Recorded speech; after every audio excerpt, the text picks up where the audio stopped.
This is episode 32 of the Soundproofist podcast, and my name is Carrie. And today, we're going to talk with Marion Marincat. He's the founder of an organization in the UK called Sownd. They work with businesses to create audio-inclusive or noise-friendly events and spaces that cater to people with hearing sensitivities. We'll learn more about Marion's journey and the Sownd mission in this episode.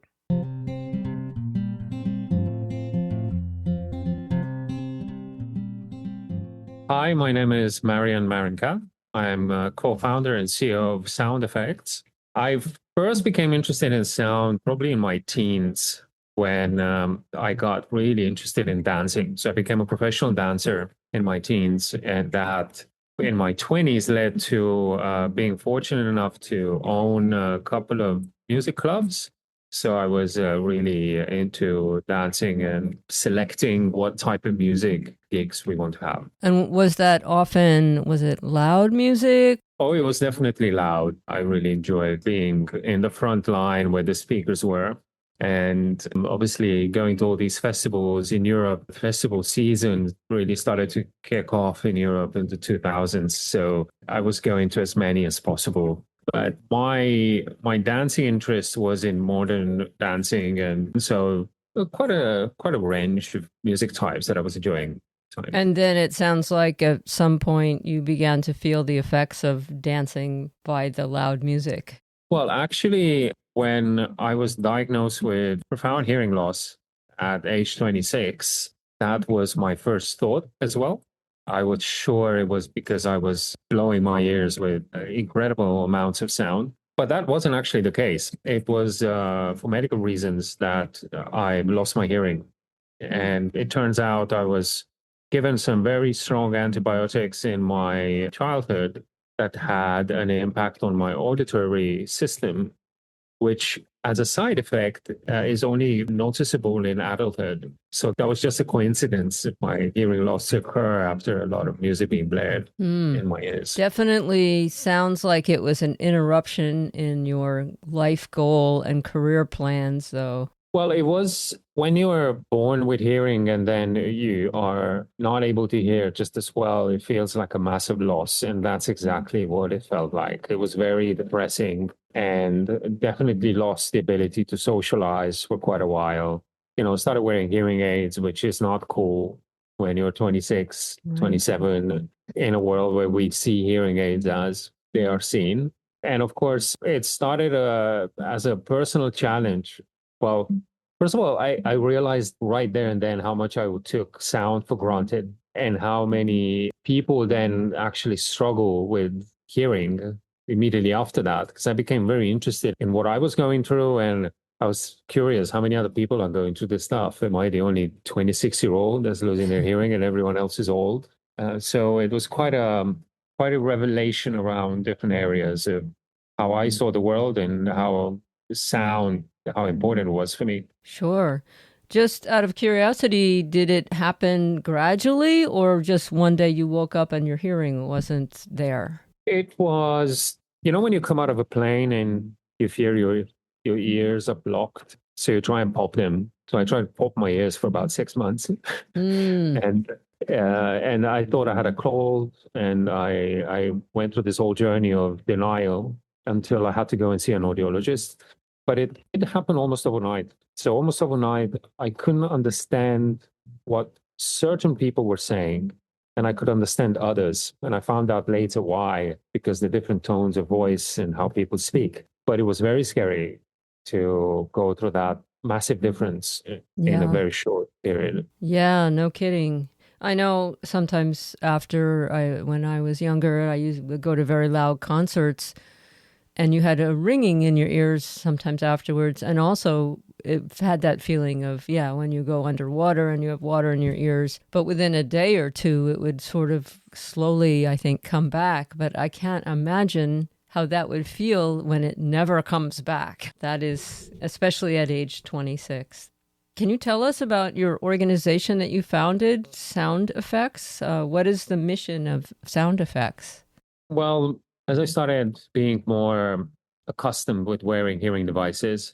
I wasn't getting very used with not being able to socialize as much and as before because of how noisy everything started to be for me. And for the past 12 years or 14 years since I experienced hearing loss, I wanted to change that. So I was very keen to get back into being in social environments, being with friends, listening to music. And it's not really possible if you go to amplified music gigs that are amplified beyond necessary. And so because I was always a bit of an entrepreneur and I worked in different industries.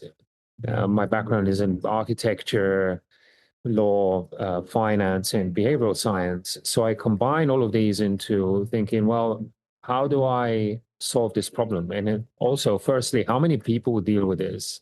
And I realized this 1 in 3 people was noise sensitive to some degree, and it's you don't need to be diagnosed to be sensitive to noise. So over the last 7 years or so, I asked that question: How do we solve this problem? How do we solve the problem of the world being too noisy? And only realizing that when you either lose your hearing or you have someone in the family that has a problem. So by the time we got to sound effects, which came to life last year, we were funded 3 times by the UK government to solve the problem of noise pollution in the built environment. And at events, I became a group facilitator for WHO World Hearing Forum. And I started speaking at different events about this idea of hearing wellness and how we can actually design experiences and spaces for sound. And so that's how Sound Effects came to life last year as a brand, and this year as a hearing wellness festival.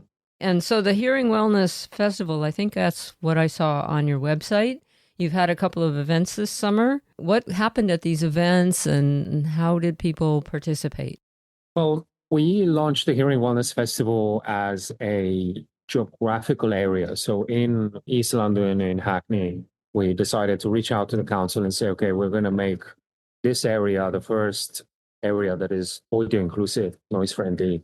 And we're going to help 3 grassroots music venues to make them audio inclusive and to attract the audiences that are otherwise avoiding these spaces. So we upgraded 3 venues to be audio inclusive using what we call a sound method to get them to that level. And then we had a music gig in each of the venue, and every venue had something different. It was amazing. I mean, people, even the artists, were enjoying kind of having to go to a gig where they don't need to use any PA, any amplification. It was just them with the crowd, purely acoustic. So that was quite magical. So these were artists who often do play with amplifiers and electronics, and they were just unplugged. Exactly. Yeah. 3 unplugged events. Sometimes that music is great anyway. I mean, things that normally are amplified, and when somebody just sits down and plays their instruments. But I also think that maybe that could be a challenge with so much electronic music now. How do you play electronic music acoustically? You can't. So this would have to be, I assume, piano, guitar, physical instruments. Is that correct? Well, it's an interesting question, and we discussed about, well, how would a audio inclusive rave look like? And it's a lot to do with the volume and the design of the space. So it's not necessarily, if it's not unplugged, it's not audio inclusive. It's easier to manage an unplugged event and have it, as audio inclusive and advertised, and it would be a safe event for people who are more sensitive than others. But an audio inclusive rave is definitely on the list, at least probably not in the immediate future, but we definitely want to give it a go. So when I did my first podcast, which wasn't Soundproofist, I did a podcast series 19 years ago. I started one of chill out music. At the time, a lot of clubs would have a chill out room that was kind of a slower beat, not loud music, but more of a kind of a down tempo type of sound. And for me personally, I find it much easier to concentrate and get work done with this sort of music playing in the background. Whereas, 160 BPM rave music or dance music is, I can't, it's too distracting. So does music like that factor into kind of your audio environments, or are you trying to take real heavy duty dance music and make it more accessible? Well, it would be a range actually, and it's funny you mentioned the 160 beats per minute comparison because I'm in the middle of reading Julian Treasure's last book, which is called Sound Effects. Mm, Strangely, as a company, and just 2 days ago, I was reading. It talks about the difference in what music is being played, different situations. So if you want to concentrate or work, you need to have a lower tempo. It calms you down. It helps you engage with whatever you're doing. If you want to have, if it's a party night and you're going out, as it were, then of course you would have the heavy metal a bit more engaging. What we're looking at and the way the sound method works, we take each space and we measure it from end to end. So we start with the scanning of the space, then we engage the staff, and if possible, the customers as well. So in that phase, it's defined what type of activities are happening in that space, at what times, if there are different times, if there are different rooms, there probably have to be different zones associated with those rooms. So it wouldn't be this is what audio inclusive means for everyone. This is what you need to do. It's very data driven. And that's why we collect acoustic data at the beginning and quite thoroughly. So we're not offering advice as just from an accessibility point of view, but also from how would the venue have to behave to provide the whole range of expectations. Do you have like a decibel level threshold or a frequency, like low frequency or not to exceed 100 decibels? Or do you have any kind of parameters like that? Or again, it sounds like it depends on the space. It does depend on the space. I think generally when we're talking about noise sensitivity, anything above 75 decibels starts to become very difficult for people to understand speech. So if it's an area where you want people to communicate, then it would be around 75 that we would suggest the level to be kept at. However, it does depend on the acoustics of that space as well. So if the acoustic capacity doesn't allow for the operational capacity to be filled in the space, so a space of 100 people, you can't put 100 people in there and expect to have a conversation if the acoustic capacity is 50. Right. And so we would give these nuances depending on the space and activity. In terms of standards for how high a venue can go, I think at the moment the threshold, the maximum recommended is 97, but really at 97, I wouldn't stay in that space. So then we would make these recommendations of, noise sensitive people would probably go up to 85, and even that can be overwhelming. So just so you know, if your space is holding events that are going above that, you are not going to attract these audiences. And so we're trying to link the results to profit and what type of customers they would lose and what type of customers they might attract and how they behave around it. Yeah, We're trying interesting. to. The other day, I was at a monthly event that happens where I live. It's outdoors, and they open up the streets, and it's called First Thursday, and they have music playing and street food and this sort of thing. And I was sitting at a bench with some friends and some other people around us. Between the music and different people talking around me and then trying to hear my friends, I couldn't hear my friends. And so I pulled out my cell phone and I measured the decibels. It was 104 decibels outside, and I was 1 block away from the stage. And what they were playing was just a very, very fast beat, no real melodic quality, nobody really singing, someone yelling over the microphone. And I would imagine that your venues are not doing anything like that because it's not pleasant even, to be outdoors and it's still 104 decibels, that's a lot. And an indoor space, adjusting to keep that volume under 100 while there are people talking That's actually a challenge because the reverb in the room and the enclosure of the room is going to increase the intensity of that sound anyway. Absolutely. There's this funny measurement that I took a while back in a pizza place, and it's a chain. They have, I don't know, several hundred pizza places in the UK, and the level was 96 in a pizza place, and they promote themselves as, family friendly pizza spots. Now, at 96 is the same level as a jackhammer from a 10 meter. It's it. So if you're 10 meters Yeah. away from a jackhammer, it's about 95, 97. Of course, different sounds, and it's not, it's quite a different type of sound. It's not as intrusive, but the damage on heart rate and how you feel about being there could be the same. So, no, we tend to, because we're targeting 8 different types of businesses, each type of business would have a different profile that we would look at. So, in hospitality, which is what you described, it very much depends on the activity, the type of venue, how big the venue is.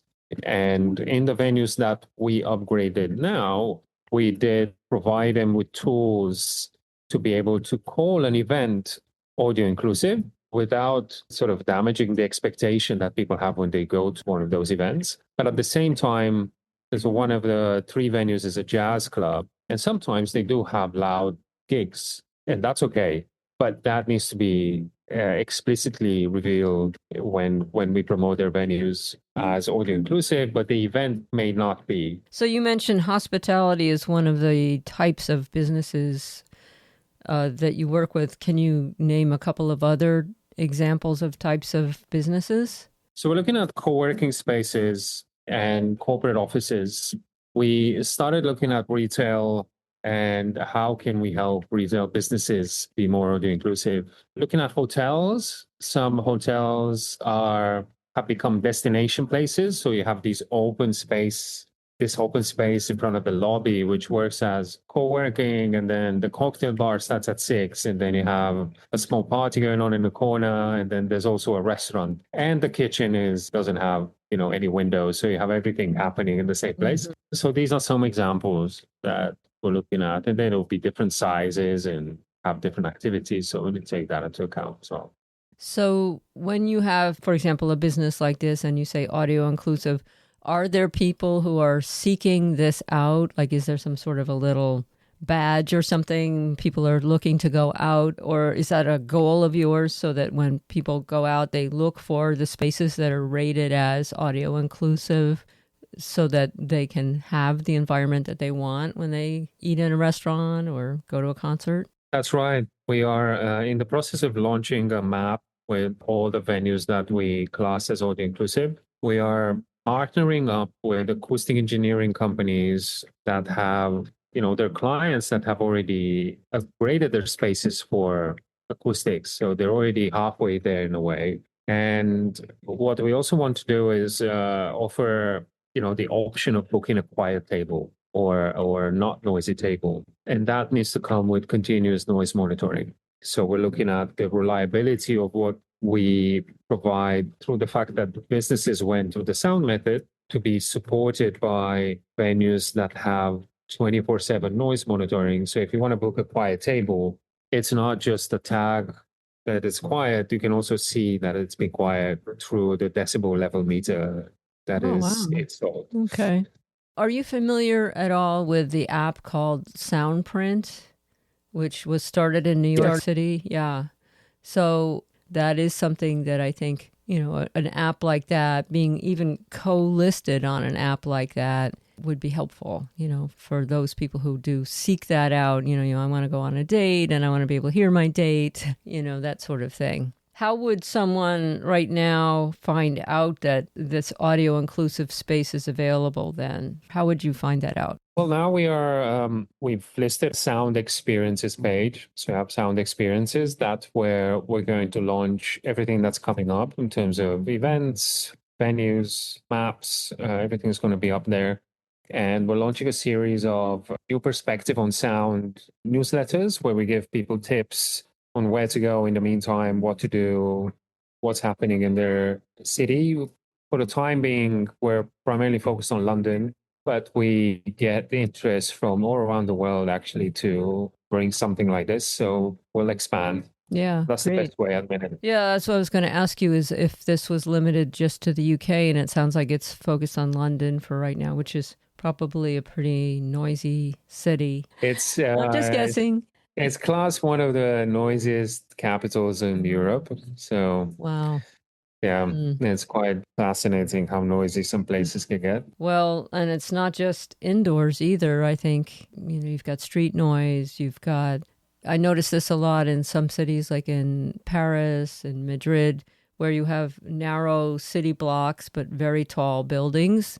So you have like this corridor of noise. The noise is bouncing from one side of the street to the other, and there's a lot you don't have control over. And I feel like we lost some of this, where I felt like we were moving in this direction towards more restaurants were, for example, putting panels up on the ceiling or on the walls and this sort of thing so that it wasn't so, you didn't have to yell.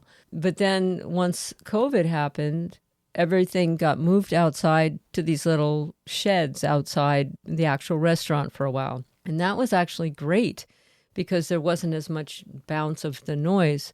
But then when everything went back inside again, it seems like some businesses went away or they didn't have the stuff on the ceiling anymore and it got loud again. So now if I eat inside, it's back to where it was before people started being conscious of this. And so I wonder what prompts a business to want to make improvements to the audio integrity of their space. In short, profits.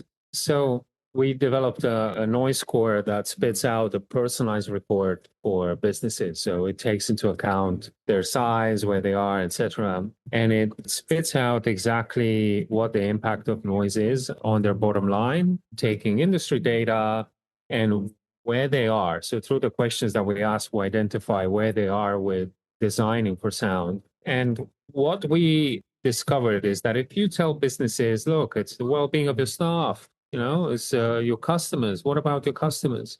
If there isn't a direct link to, well, what's the ROI? How much business am I getting more from doing this? Am I increasing my bottom line? If I'm improving my acoustics, then I'll consider it. And so on the back of those conversations, we developed this noise score. So then you get a business very much looking at, oh, right. So if I'm excluding 30% of the population because I'm a noisy restaurant, and then you take other data into account, and 80% of people left a venue because of noise, 70% of them will never go back to that same venue if they could, and so on. Various poor reviews, 75% of hotel reviews complaining about noise, and so on. So you have so much data out there that people are avoiding, leaving earlier, drinking less above a certain noise level. That's what makes people curious to act. There is sort of a myth, certainly commonly repeated in the United States at least, that restaurants and some business venues actually want to turn over the table faster because they might think, oh, we'll make more money if people do leave, maybe because of the noise, and that table will empty out, we'll get a new customer in. So sometimes this may be seen as strategic to actually be noisy. So I guess it really depends on the type of food and the expected journey of the patrons from, are they going to get an appetizer and then a main course and then a dessert and a drink afterwards? Or do we just want to have lots of volume, of customers turn that table around? This might also be different in the UK. You use the term noise friendly. And how is that different from quiet? Well, quiet is associated with a library, quite boring, nothing's going on. And for some people, it's quite uncomfortable to stay in quiet unless you want quiet to work and focus. So noise friendly is there's stuff going on. You're in a place where there's activity, but the background noise is not overwhelming. So it's noise friendly. It's designed for sound and noise. I often come across businesses that define a quiet area as being this is a quiet area, and it's quiet because there's no one there. As soon as you put three people in and they start talking, it's no longer quiet because the design is not thought through, and so that will be quite a big difference there. I've been in trains in like Denmark where there's actually a car on the train that is like the quiet car, where hopefully people will go in and they're not going to get on their mobile and talk the whole train trip. Does something like that also exist in the UK, where there are quiet spaces that are designated already, not just in a restaurant, but public transit or something like that? There are definitely quiet cars on trains as well, not on the tube. No, that would be hard to do. And also the tube reaches 110 dB at some Oh, point on some lines, so you can't keep that out. You have to wear something when you use. yeah. But there are quiet cars. There aren't any quiet tables yet in restaurants that offer quiet areas, quiet zones, unless you go to a very high-end restaurant where they design it with carpets and soft furnishing, Yeah. which is lovely. I mean, it's a great experience. Yeah. But the mainstream hasn't been able to offer that. With something like a hotel, that's also, I would think it's a different challenge because we're not just talking about the collective dining spaces, but probably the corridors outside all the rooms or the walls between the rooms. That's more, as you mentioned, that you have an architectural background, that it sounds like more, it's an ongoing design challenge. And my guess is that it's usually after the hotel's already built and they have a problem. Then you have to go in and try to address that. Is that correct? Yes, I think it's a combination of, again, design, how you design the space, and then the human element. Some Mm-hmm. people are not that annoyed by noise. And for example, in a hotel environment, I don't care about noise because I'm deaf. So I would just take my devices off and I can sleep for 7 hours straight without getting disturbed. It's strange, but it's true. I mean, I Mm-hmm. don't get disturbed. But there would be other people who use earplugs and they don't care. But I think when it comes to those who are noise sensitive, they need to have the opportunity of flagging that. And I think a hotel needs to have designated areas that are quiet and people are not disturbed by noise. Now, there's an issue with hotels depending on where they are. So if you have a construction site in front of the hotel, that's not probably something you can do much about.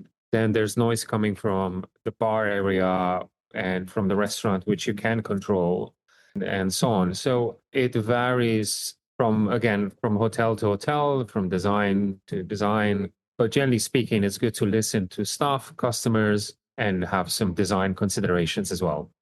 Do you also deal with healthcare facilities, whether it's a hospital or a medical center of any kind? Not yet, but because we are working a lot with partnerships, we have a couple of partners that have asked if we would like to explore those areas as well. Mm-hmm. So it might be unavoidable in 2026 to do that. You mentioned that you have worked with WHO, World Health Organization, as I think a consultant, you said, or on a advisory board, or exactly what was your role with them? Well, a bit of everything, but right now I'm a group facilitator for the World Hearing Forum at WHO for one of the work streams. Mm-hmm. But I have been involved in the Make Listening Safe work stream in Geneva on consultations regarding how to solve the problem of noise-induced hearing loss across different areas, including headphones, music venues, concerts, etc. And so we looked at the whole spectrum there. I see. Is there sort of any kind of a global rollout of future plans or for what I want to say, like guidelines that could be more of a global effort, not just confined to the UK, but throughout the world in terms of any updates to decibel levels, hours of noise, equipment, and that sort of thing? There are some implementations with the guidelines that WHO launched in 2022 regards to music venues, and there are various guidelines around consumer products. where, we're talking about noise in headphones, which is very difficult to control Right. and monitor. But what tends to happen is the problem of noise-induced hearing loss is growing. It's not slowing down. So even though I've been part of this working group for what, 4 years now, we see the numbers going up, and it's less about what the guidelines are, and it's more about systemic behavior change needed around what's the culture of how we like to go to a concert, what's the culture of noise that we live in. Yep. And since the Industrial Revolution, and then when we had amplified gigs in the mid 1900s, we just created more noise because we can now. It's we have the Right. technology to really Right. go, and that's the challenge that as well through what we do with the arts as well, it kind of going back to the basics, grassroots music venues, and let's see, does it need to be this loud? That's something that WHO is also interested in. So we have this change makers group where we're trying to get celebrities in and sort of support the movement towards a not so noisy world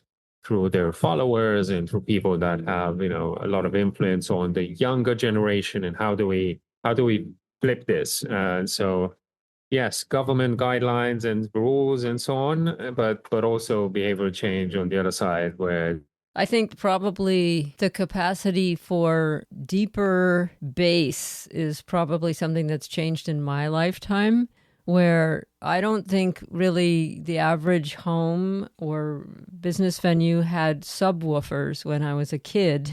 But subwoofers, and the ability of that deep bass to penetrate building structures is, I think, an ongoing challenge because it's become normalized. What I was also wondering is, do you have any like sort of a dream project? If you could do anything and money, you didn't have limitations of being able to get funded or whatever, what kind of a project would you love to do? so that's interesting because it's linked to the last conversation we were having that. And so we want to launch an annual global revolving hearing wellness summit and to really influence that behavioral change across all the different players and stakeholders that need to be engaged with that change. And as much as it sounds like a very exciting work project, I'm seeing it as an amplification of these annual hearing wellness festivals that we want to do. It's just that 1 or 2 days we would also talk about work, but then we would still have the festival alongside it. So the dream would be to do it in 3 big cities, starting with 2027. And I can see it very clearly. I'm seeing it happening as well with the partnerships that we're dealing with right now. So yeah, very exciting project Yeah, that. 2027 is not so far away anymore. I know. So it's gonna be a summit. I mean, if I were to say, okay, a dream summit, it'd probably have to be 2028 to be a dream summit and date, 2027, London first, and everything to do with, okay, how do we design for better noise? What do spaces need to sound like inside? Everything from, biophilic soundscape design to really mindful design for different activities indoors and then outdoors. You mentioned Paris a couple of times. I don't know if you know that they have noise radars installed. They're one of the Yeah. Yeah. How is that working out? I mean, do you know? it's very clever. They essentially send you a ticket if your noise generated by the moped or the car exceeds, I can't remember, I think 80 decibels. Mm, I like that. okay. Yeah, yeah. I think that's great. I assume that's excluding things like jackhammers and things like that that are considered to be an essential, I guess. I actually had gone to a noise conference. It happened in Madrid in, I think it was 2019. The area where I was staying, I think it was called Lava PS. The street was very narrow, and like I said, the reverberation of the street was so loud, and I was sleeping in a room that was right on the street. And what was happening there was people would go and they would go out drinking, and then they would stay up all night. And so it would be like 5:30 in the morning on like a Saturday night to Sunday morning, and there were still people yelling and throwing bottles and fighting and everything, and it was incredibly loud all of these stone facades, they need something soft at like the ground level so that the sound doesn't start bouncing off these walls and going all the way up, you know. And I don't know if anyone is looking at things like that. Maybe it's just cranky people like me. It's so difficult to live in an environment like that. And maybe some people are used to it, especially with tourism also, where people come into a city and they don't really care because they're only there for 4 days. But for people who live there and have to live with that, what can be done? Yeah, it's an interesting one, and also quite challenging to address, because who's winning out of making that change? The handful of residents on that street, or maybe, I don't know, 20, 30 residents and visitors who would have a better night, I suppose. But I think there are areas, and I'm not saying it shouldn't be done. I'm just thinking about the motivation for the city council or anyone who has the decision making power to say, yes, let's invest some money into that facade to be more noise friendly.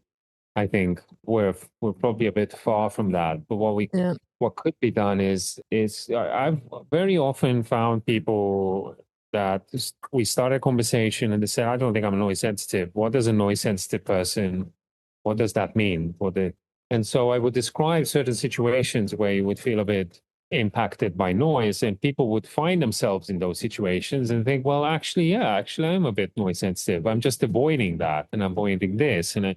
So again, back to awareness, but also new building design. So in the UK, we're now forming a group on the back of the work that we've done with the British Standard Institute to develop a standard for new buildings around audio inclusivity and sound design.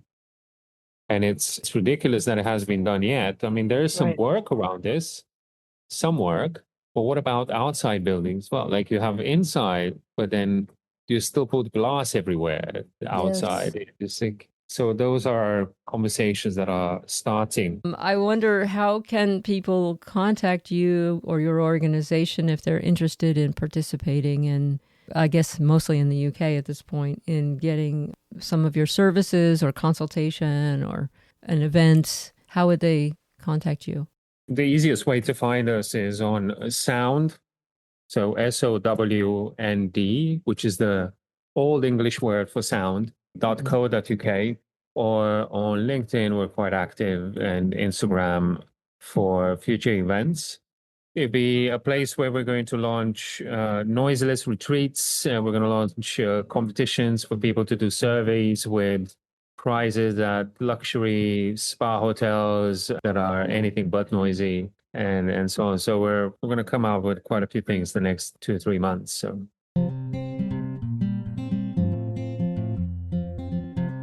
I'd like to thank Marion Marincat for visiting with us. If you want to learn more about sound effects, you can find them at sownd.co.uk.